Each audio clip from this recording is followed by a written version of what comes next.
moments later. Magandang gabi po mga mamis. Ako ay gising pa dahil magluluto ako maglaga ako ng mani.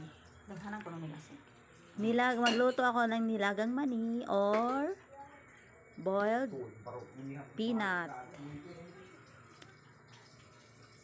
Ayan po, lulutuin ko po ang mani.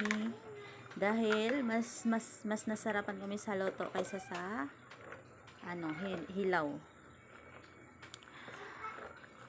At simple lang naman ang pagluluto ng boiled peanut mga mamis. Ayan, lagyan lang natin, hugasan muna natin siya. Tapos lagyan natin ng kalahating tubig, ng kalahati ng kaserola, tapos lagyan natin ng asin. Yung ilagay natin ng asin mga mamis, yung tamang-tama lang na medyo maalat-alat yung lasa niya. Kasi hindi naman masarap yung nilagang mani kung matabang siya, hindi siya masarap mga mamis. Kailangan tamang-tama lang talaga yung pagkaalat. At nasa sa inyo po yun kung gaano kadami yung asin na ilagay nyo. Sa akin, nilagyan ko siya ng madami-daming asin para saktong tama lang yung pagkaalat niya pag naluto na siya. Ayan. Ito po ang aming midnight snack, ang nilagang mani.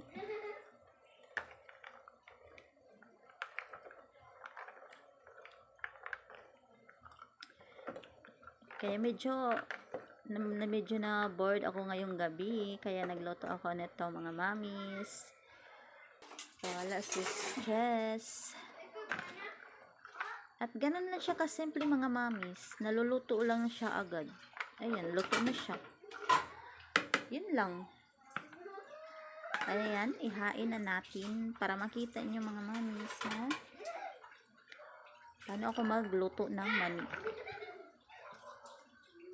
Nilagang mani or boiled peanuts.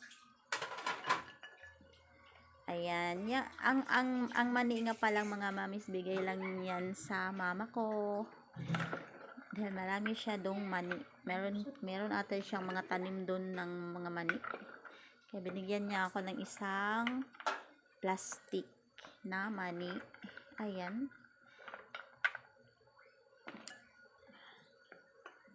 Hello nga pala sa mama ko dyan. Thank you po sa mani.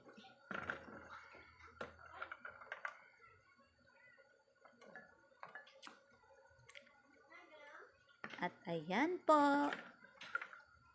Please subscribe my channel, Christine Sang TV.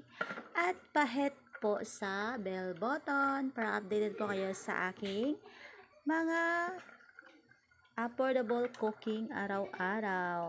At ito lang po for tonight. Sweet dreams everyone. Good night to all.